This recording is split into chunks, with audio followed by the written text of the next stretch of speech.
Kashi news channel, सच है तो बोलेगा। बाबा साहब डॉक्टर भीमराव अंबेडकर के महापरिनिर्वाण दिवस पर शनिवार को कैंट विधानसभा क्षेत्र 390 के रामनगर में समाजवादी एसआईआर जागरूकता साइकिल यात्रा का आयोजन किया गया।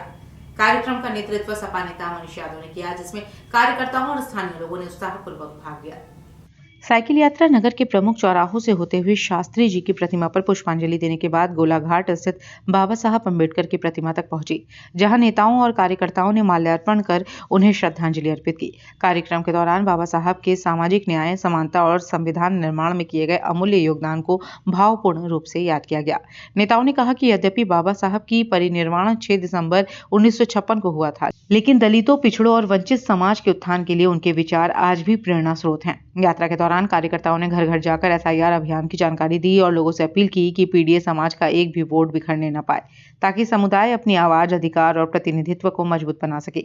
इस कार्यक्रम ने न सिर्फ बाबा साहब को श्रद्धांजलि देने का संदेश दिया, बल्कि एसआईआर अभियान के माध्यम से सामाजिक जागरूकता को भी बढ़ावा दिया।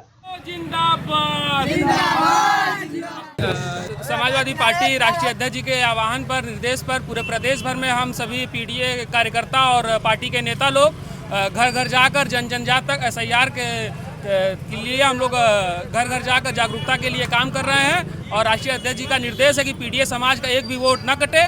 इसके लिए हम लोग घर घर जाकर, गली गली, मोहल्ले मोहल्ले जाकर हम लोग वहाँ पर जाकर सबको जागरूकता करने का काम कर रहे हैं।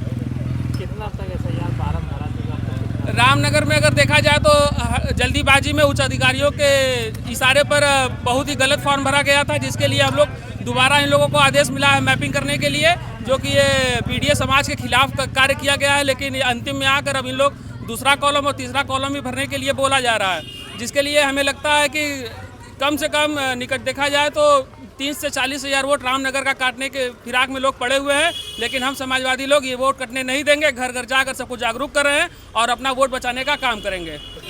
बीएलओ पहुँचे तो हैं, लेकिन बीएलओ को वो साधन संसाधन नहीं मिल पा रहा है। बीएलओ बहुत ज़्यादा हाई फाई या कह सकते हैं कि बहुत ज़्यादा पढ़े लिखे नहीं हैं, जो कि उनके पास संसाधन की कमी है और वो नहीं पहुँच पा रहे हैं। जहाँ तक अपने मानक के अनुसार वो काम नहीं कर पा रहे हैं।